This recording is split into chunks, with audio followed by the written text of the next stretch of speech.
an American George W. Bush arrived more than an hour late for his address to the joint session of the Philippine Congress. Relieved, the legislators applauded as the American president's car flashed by the two big screens. In his speech, Bush repeatedly called the Philippines a friend of the United States. He praised the country for standing up with the U.S. in the war against terror and hailed the RP-U.S. alliance a rock of stability in the Pacific. The United States committed to a 5-year plan to modernize the Philippine military by providing both field and financial resources. Bush also commended the Arroyo administration's handling of the July 27 mutiny. The U.S. president vowed to help the military bring the Abu Sayyaf to justice, while he called on the more Islamic Liberation Front to reject terror. The U.S. promised development assistance to the MILF if the peace negotiations prosper. When a lasting peace is established, the United States is prepared to provide development assistance to Mindanao. Finally, President Bush urged the Philippines to stand side by side with the United States in upholding democracy in Asia. He agreed with Pope John Paul II, who told Filipinos to spread their light to the world. Rowena Orejana, ABS-CBN News. While the U.S. President Malacanang's massive beautification of the routes that Bush took during his visit yesterday, Gingona says the removal of shanties and the relocation of squatters to areas that don't have decent water, no electricity, and are far from livelihood is unfair and unjust. He criticizes Malacanang for being hypocritical, saying there's no reason to hide the country's eyesores because everyone knows the Philippines is poor. Around Batasan,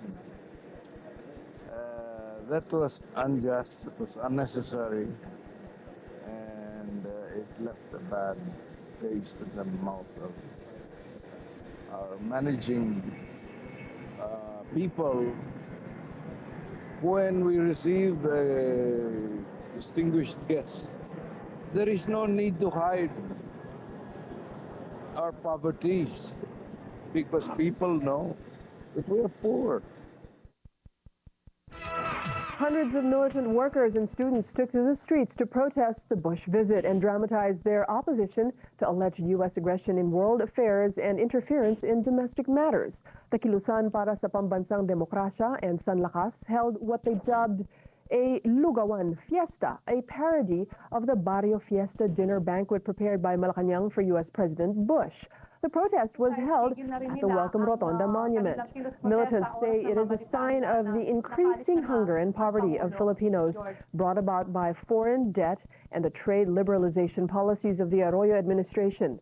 Other militant groups also aired their grievances over the Bush visit.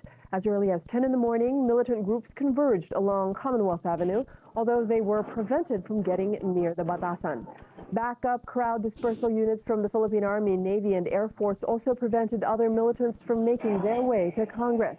The protesters burned U.S. flags and effigies of President Arroyo and Bush as the Bush entourage passed by. But if it's any consolation to the anti-Bush protesters, the cops also prevented even pro-American rallyists from staging a march. Police had to stop the pro-Bush rally after receiving an intelligence report saboteurs might infiltrate their ranks and create trouble. Philippine Congress. Good afternoon, sir. Good afternoon, Joyce. Yes, Professor Magno, what did you think of that speech?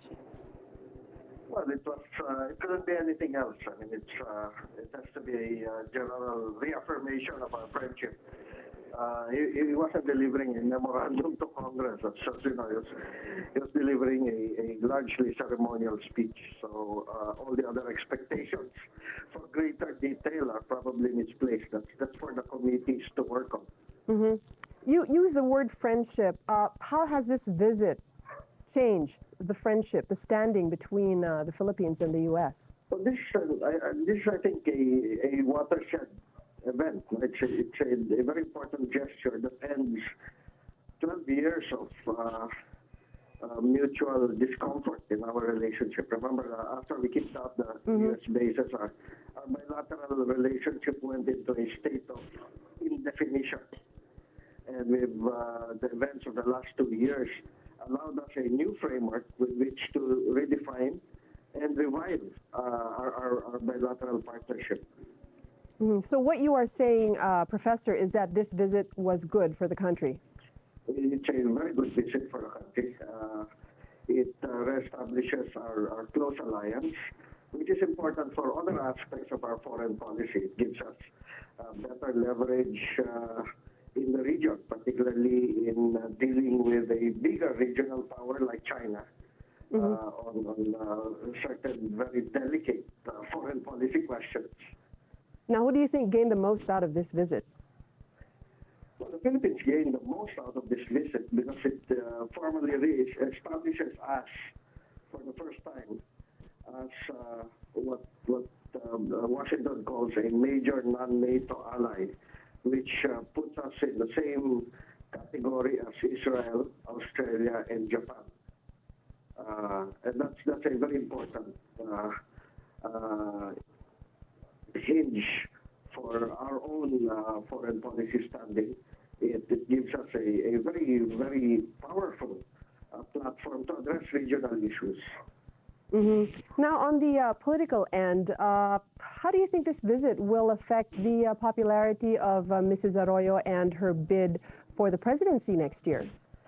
Well, 9 out of 10 Filipinos are pro-American. I mean, all the noise and all the clowning in the streets notwithstanding, all the opinion surveys consistently show a very strong favorable sentiment towards the U.S. and unavoidably, intended or not, then this plays into the electoral process that's forthcoming.